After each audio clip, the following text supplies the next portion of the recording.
We are back and starting our little timer down there to remind us. So now I've got my auth code URL, and then my code is just going to be status C other. Yep. Do you ever use anything else? Not usually, no. Yeah. I use move permanently only if I'm going from like HTTP to HTTPS. Yeah, permanently, then it's always going to, browser will always remember it. Yeah, the browser caches that redirect, so you don't ever want to use that for anything that you may change later. So. All right, so we did that redirect, and since that's the last line of the function, you don't need to call return afterwards. Right, I was just thinking that. Thank you for articulating it. And now we're going to modify your index page. So basically what we did here is like they click a button that says I want to log in with Amazon, and then that's in a form, and it has to be post, and it comes here. We generate a UUID, we generate a time it expires, and we add that to our OAuth map to see when this thing expires. Then we just redirect with the auth code URL, and this auth code URL is going to include any of the scope, so permissions, and then it's going to include that unique ID that we generated. Yep, and it also includes the client ID so that Amazon, in this case, knows who's making the request. It includes the client ID, and then it's going to redirect to that. So it's going from our site now to Amazon, and when it goes to Amazon, it's going to this endpoint here, right? Yes. And so that's where it's actually getting sent, but it's doing a little question mark there and appending values. Yes.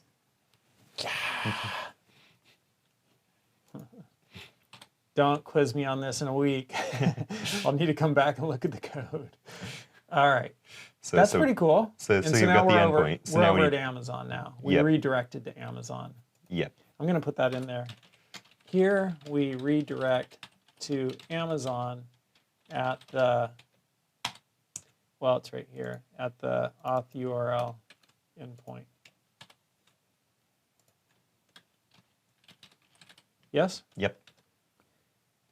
All right, good. And I'd like to say we're done, but we're not. Modify your index page to include an OAuth login form. I'm also really happy about this one because I could do that. So here's the index page, and I need an OAuth login form. And so I'm going to just copy all that like that and log in with Amazon. And if you're logging in with Amazon, then you're going to go here. And so that's going to be the action, log in with Amazon. And the method's going to be post, and we just need submit, right? Yep.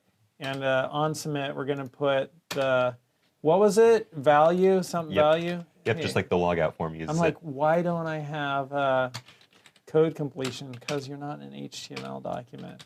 And log in with Amazon. Yep.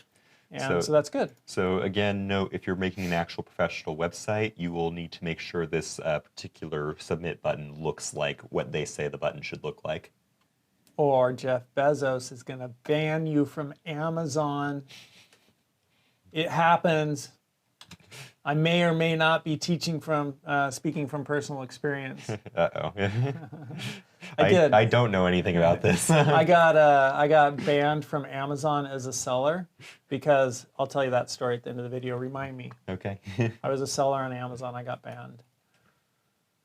The form should post to OAuth login, and that's what we're doing, right? Yep. Post into that. And so I'm just going to switch that to match this URL right there. Yeah, yeah. So people are not confused-o'd. Yeah, and I will go through all the future exercises and throw that in too. To log in, the login form should only have a submit button. Verify that attempting to log in sends you to the OAuth provider's login page, and approving sends you back to OAuth receive. So I got to do an OAuth receive. Yep, which I will also just put into there the OAuth your provider name receive, but you don't need to actually create that endpoint to the next exercise. What? So how do I know? Oh, because it just sends me back. Right? So that'll just stick. So yeah, you're saying let's test it now is what you're saying. Yep. So let's do this. So I'm going to put that there, which if we're going to do the your provider, code. We'll also need to put it into our redirect URL, OAuth your provider receive.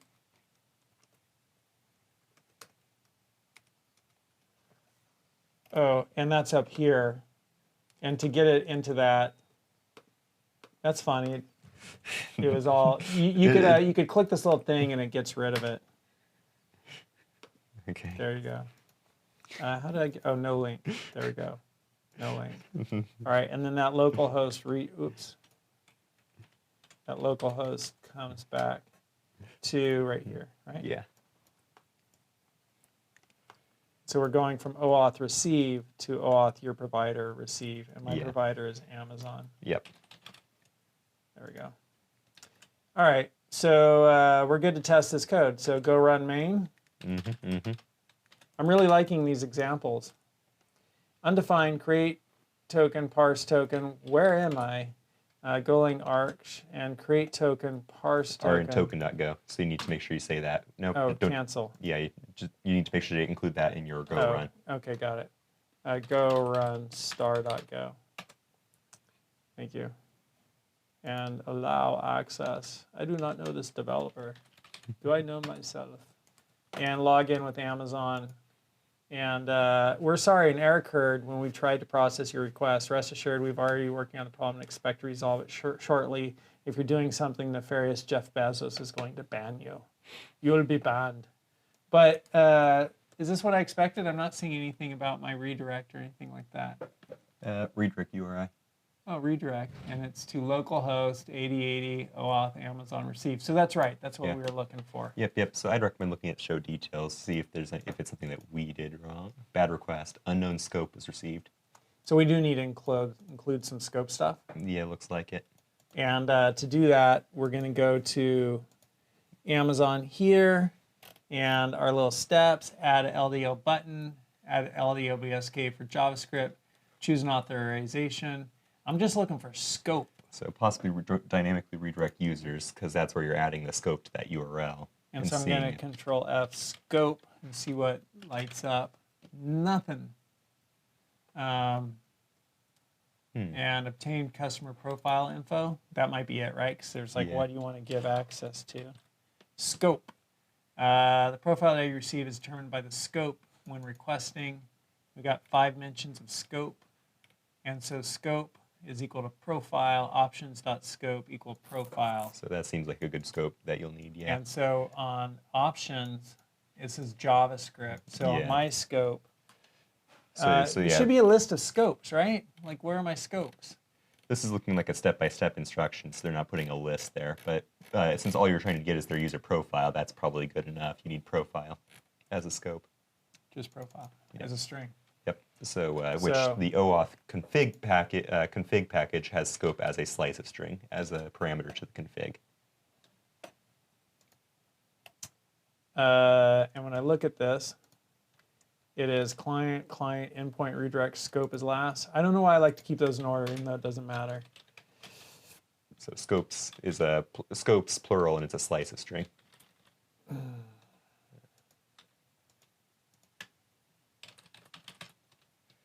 So that way you can list multiple scopes, and it will format them as appropriately. Is that think gonna work? Should, yeah. So let's run it again and see if this works now. Fingers crossed. I haven't actually done token.go again. I haven't actually done Amazon login, so I'm not sure how they do their process completely.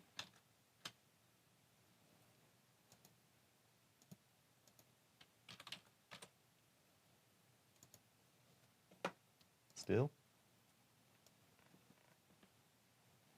All right, please add your redirect URI in the allowed return URLs under the web settings in your security profile on Amazon Developer Portal. Okay, so back where we got that client ID and client secret, we got to add in that URI into a whitelist there. Okay. So and that's just like back there somewhere. One of the Amazon pages. There it is.